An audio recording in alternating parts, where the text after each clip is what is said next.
àdúrà. Our regional superintendent, the person of Pastor Odunlade Adekola, we pray for the children specifically. The children, please come forward. A small and all the grandchildren.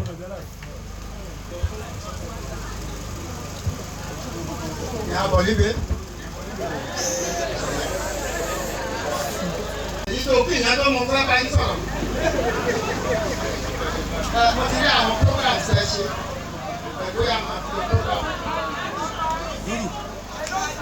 A great mistake.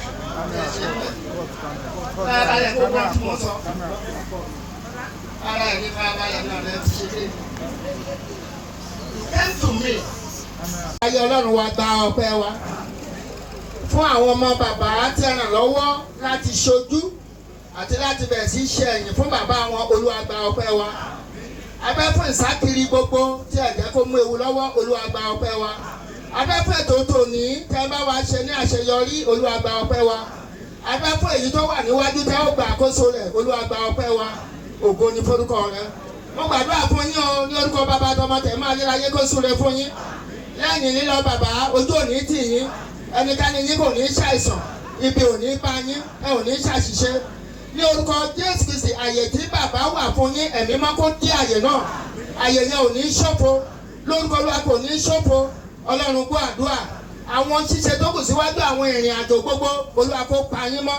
Ẹ ò lọ láyọ̀, ẹ ò sì bọ̀ láyọ̀, ọkàn yín sì máa balẹ̀. Àṣeyọrí lẹ ó ṣe gbogbo. Àtẹ̀yìn àti màmá, Olúwa kó pẹ̀lú yín. Ní orúkọ Olúwa, ẹnikẹ́ni nínú yín kò ní ṣàìsàn. Ọwọ́ ayé ọwọ́ ọ̀tá ìdè búburú kan kò ní jàlù yín. Ète ibi kan lórí ayé yín kò ní wá sí ìmúṣẹ. Ẹ máa gbé lálàáfíà. Gbogbo àwọn tó ti ràn yín lọ́wọ́ nípa ti ayẹyẹ yìí, Olúwa kó ràn wọ́n lọ́wọ́. Gbogbo àwọn tó ti tì yín lẹ́yìn fún àṣeyọrí ìsìnkú bàbá yìí, Olúwa kó tì wọ́n lẹ́yìn. Ọlọ́run ṣe bẹ́ẹ̀. Ògo ni fún Ọlọ́run wa. Ní orúkọ rẹ̀ Jésù Kristi Olúwa wa.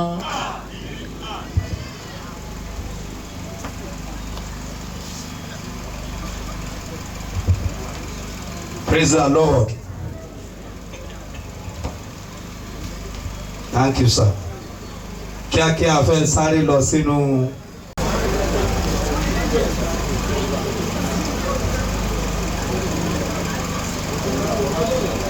ìfilọ̀ àti ìfihàn. Praise the Lord. Ẹ ṣé bàbá òbínú mọ́ ọ̀bínú. Pàápàá.